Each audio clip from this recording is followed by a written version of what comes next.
ఉత్పత్తి ప్రకరణం లీలోపాఖ్యానము 47వ కథ. పిండ ప్రదానం.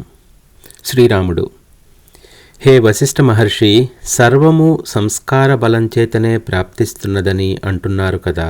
మరి పిండ ప్రదానము బంధువులచే వనర్చబడినప్పుడు ఆ పిండ ప్రదాన ప్రభావం చేత ఒకానొక నూతన శరీరం ప్రాప్తిస్తోంది అని మీరు ఎందుకు చెప్పారు? బంధువులు చేసే పిండ ప్రదానము వలన మృతుడికి ఏమైనా లభిస్తుందా? లభిస్తే అది ఎట్లా లభిస్తుంది? వశిష్ఠ మహర్షి: పిండము వేయబడవచ్చు, వేయబడకపోవచ్చు. కానీ వేయబడినది అని మృతుడు భావించినంత మాత్రం చేతనే అతనికి పిండ ప్రదాన ఫలము లభిస్తుంది. చిత్తము ఏ రూపంలో ఉంటే జీవుడు కూడా ఆ రూపంనే దాల్చును అని విద్వాంసులు గ్రహిస్తున్నారు.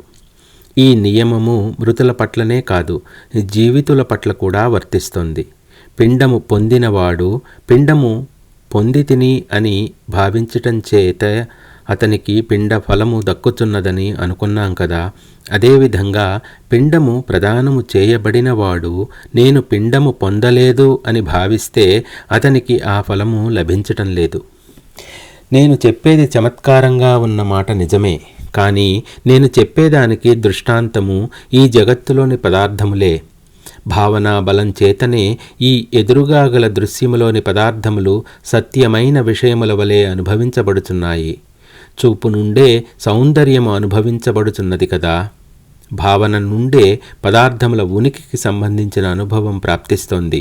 భావనా బలంచే విషము అమృతం కాగలదు. గరుడోపాసకుల విషయంలో ఇది మనకు కనిపిస్తోంది కదా.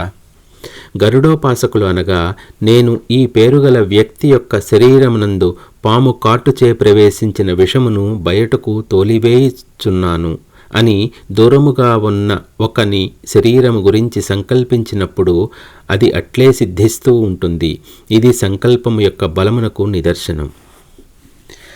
అసత్య పదార్థములు విషయములు కూడా భావనా బలంచే ఆ భావనను అనుసరించి సత్యములే అగుచున్నాయి. ఈ అసత్య పదార్థములన్నీ సత్యమై ఉన్నట్టి బ్రహ్మము నుండే అధ్యారోపితములై ఉన్నాయి. అందుచేత రామ, కారణం లేకుండా ఎవరికీ ఎట్టి భావన ఉదయించదు. సర్వమునకు మూల కారణము సద్వస్తువే.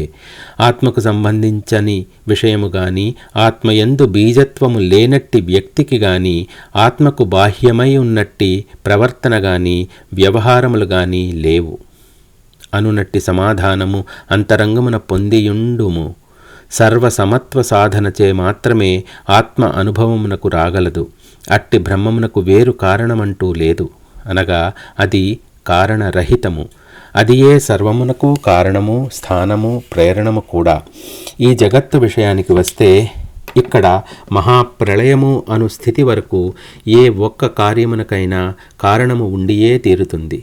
కారణము లేనట్టి కార్యము ఎవరూ గాంచటం లేదు, వినటం లేదు. విశుద్ధమగు చైతన్యమే వాసనారూపమున కార్యకారణములు అను ఉభయ భావనలను పొందుచున్నది. చైతన్యమే జగత్తుగా ప్రతిభాసిస్తోంది. అందుచేతనే జీవించియున్న వారి శుభ సంకల్పములు ప్రేతమును స్పర్శించగలుగుచున్నాయి.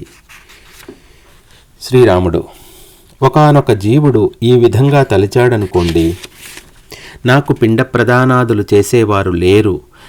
ఇప్పుడు ఇట్టి అభిప్రాయం గల ఆ జీవుడు మృతి చెందాడని అనుకుందాం. అట్లు మృతి చెందిన వ్యక్తిని ఉద్దేశించి అతని బంధువులు గోదాన, భూదాన అనేక ధర్మకార్యములు కూడా నిర్వర్తించారనే అనుకుందాం. అప్పుడు ఆ ధర్మకార్యములన్నీ ఆ జీవుని పట్ల ఫలప్రదం అవుతాయా, కావా? బంధువులు చేస్తున్న దాన ధర్మాది కార్యములు క్రియాపూర్వకమైన సత్సంకల్పము, కానీ అతడు చింతించున్నది అసత్యము కదా. మరి వీటిలో ఎద్దానికి బలం ఎక్కువగా ఉంటుంది? నాకు వీటి నుండి ప్రాప్తించగల ధర్మమంటూ ఏదీ లేదు అని తలచినప్పుడు అట్టి మృతుని పట్ల జరుగుతున్నదేమిటి?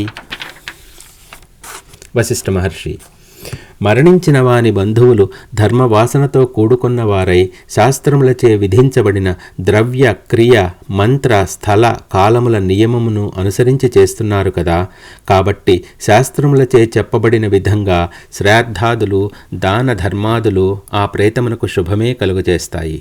ప్రేతము యొక్క వాసనల కంటే ధర్మము యొక్క వాసనయే సాధారణంగా బలవత్తరమై ఉంటుంది. ప్రేత వాసన స్వకల్పితము, అంతేగాని శాస్త్ర ప్రమాణితము కాదు కదా.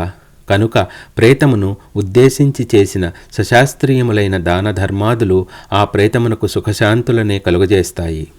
ఆ కర్మను నిర్వర్తిస్తున్న బంధువు యొక్క శుభ సంకల్పమే అందుకు కారణమగుచున్నది. అయితే ఇక్కడ నీవు ఒక విషయం గమనించాలి. ప్రేతము శాస్త్రకర్మలను ద్వేషించువాడు, వేదములను మొదలంటా తిరస్కరించువాడు నాస్తికుడు అయితే ఆ ప్రేతము యొక్క సంకల్పమే అధిక బలము కలిగి ఉంటుంది. అట్లు కాకపోతే అతని నికృష్ట వాసన తప్పకుండా ధర్మవాసనచే జయించబడగలదు.